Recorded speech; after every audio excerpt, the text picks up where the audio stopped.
जब ये राम मंदिर का निमंत्रण देने के लिए ट्रस्ट के लोग मुझे आए, उन्होंने ठुकरा दिया। मैं सोचने लगा इतना बड़ा मुझे दायित्व दिया जा रहा है, मैं अपने आप को योग्य क्या कैसे करूं, अपने आप को योग्य कैसे बनाऊं।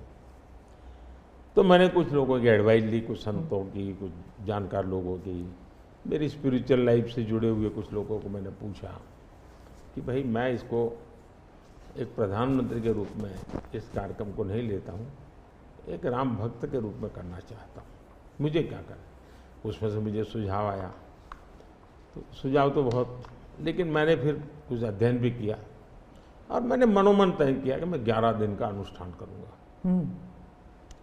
और मैं ज़मीन पे सोता था, नारियल के पानी पर रहता था और तय किया मैं प्रभु राम जहाँ जहाँ गए थे उसमें जहाँ भी मैं जा सकता हूँ जाने का प्रयास करूँगा। और वहाँ मैं अपना, जब मैं श्रीरंगम मंदिर में गया, दक्षिण भारत में, हाँ, दक्षिण भारत में, और कंब रामायण का मैंने पाठ किया वहाँ, तब मुझे वहाँ के लोगों ने बताया कि साहब 800 साल पहले जब कंब रामायण की रचना हुई तो पहला पाठ इसी जगह पे हुआ। और मैं देख रहा सबके आंख में आंसू थे। ये जो मैंने अनुभूति की है साउथ में खास करके, यहाँ बैठे हुए लोगों को अंदाज नहीं आएगा जी कि क्या भक्ति है, क्या आस्था है और कितनी पवित्रता है उसमें। मेरा कार्यक्रम नोन नहीं था, मेरा काम तो ऐसा व्यक्तिगत था, लेकिन जो जन सामर्थ्य एक प्रकार से मुझे उनके भाव में अनुभव कर रहा था, तो मेरे लिए शायद मेरी स्पिरिचुअल जर्नी की एक बहुत बड़ा महत्वपूर्ण एक 11 दिन की घटना मैं देखता हूँ।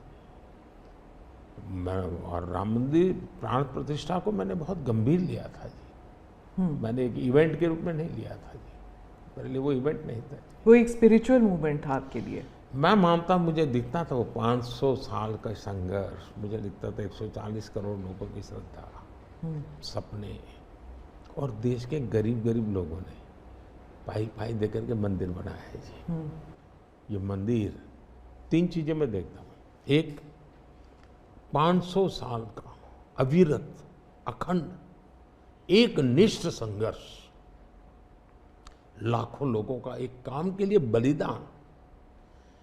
दूसरा, लंबी न्यायिक प्रक्रिया, इतने सालों की न्यायिक प्रक्रिया, और न्यायिक प्रक्रिया के हर तराजू से तूल करके निकला हुआ, कसौटी हुआ